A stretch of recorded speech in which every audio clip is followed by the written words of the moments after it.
जो आपसे ना बोले उससे राधे राधे आप बोलो, जो आपसे गुस्सा करे उसे आप नमस्कार करो, जो आपका बुरा चाहे आप उसका मंगल मनाओ, आपका हृदय साधु हो जाएगा, आप मंगल में शांति को प्राप्त हो जाएगा। जी तब हृदय जलता है। तो सोना जब जलता है तभी तो निखार आती है, हृदय जब जलता है तभी तो निष्पाप होता है। उस जलन को सह गया वही तो महात्मा है। ये काम आया, क्रोध आया, ईर्ष्या आई, द्वेष आई, इसके प्रतिकूल आचरण करने पर हृदय जलता है। उस जलन को जो संभाल गया वही महात्मा हो जाता है। जी उसको क्षमा मतलब अंदर से प्रणाम करके या सामने से तो अहम में चोट पहुंचती है। तो अहंकार ही तो नष्ट करना, अहंकार में तो काम क्रोध लोभ राग द्वेष ये रहते हैं और किसमें रहते हैं? इसी घर को तो उजाड़ना है हमको। अहंकार रूपी घर को उजाड़ दो, निर्विकार हो गए, इसी महल में रहते हैं सारे दोस्त। अंतःकरण के अहंकार में ही ये जितने विकार हैं सब रहते हैं, उसी को तो नष्ट करना है। इसीलिए सबको प्रणाम करना है। सिय राम मैं सब जग जानी, करो प्रणाम जोर जुग पानी।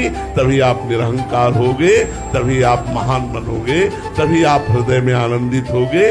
नहीं तो राग द्वेष होता रहेगा, संसारिकता बढ़ती रहेगी। एक बार प्रणाम करने से मान जाए तो ठीक है, फिर ऊपर से और ज्यादा तो हम और प्रणाम करेंगे, हम और प्रणाम करेंगे। हमारा प्रणाम बंद नहीं होगा, उसका राग द्वेष बंद हो जाएगा। तो हमें चाहिए, हम लोग आध्यात्मिक हैं, यदि हमसे कोई द्वेष करे तो भी हम उससे द्वेष न करें। अपनी तरफ से द्वेष करना तो बनता ही नहीं है। सब में श्री भगवान विराजमान है, ये हम आध्यात्मिक उत्तर देते हैं। और ये कभी मत सोचिएगा कि यदि हम द्वेष करने वाले को क्षमा करते रहेंगे तो द्वेष करता ही रहेगा। नहीं, हमने आज देखा है वो प्रेम करने लगेगा, वो द्वेष नहीं करेगा, प्रेम करने लगे। क्षमा में बहुत बड़ी सामर्थ्य है और क्षमा सामने वाले को तुरंत बदल देती है। ये क्षमा आध्यात्मिक बल है, ये महान बल है। इसे सबको प्राप्त नहीं होता, सत्संगियों को प्राप्त होता है क्षमा करना। नहीं तो एक गाली दे तो दो गाली देने का मन होता है। जब एक गाली दे हम राधे राधे करके निकल जाए, यही हमारी आध्यात्मिकता है। क्षमा करना कमजोरी नहीं, बहुत बड़ा बल, बहुत बड़ा बल। क्षमा बलवान होता है, वो तो कमजोर होता है जो क्रोध करता है।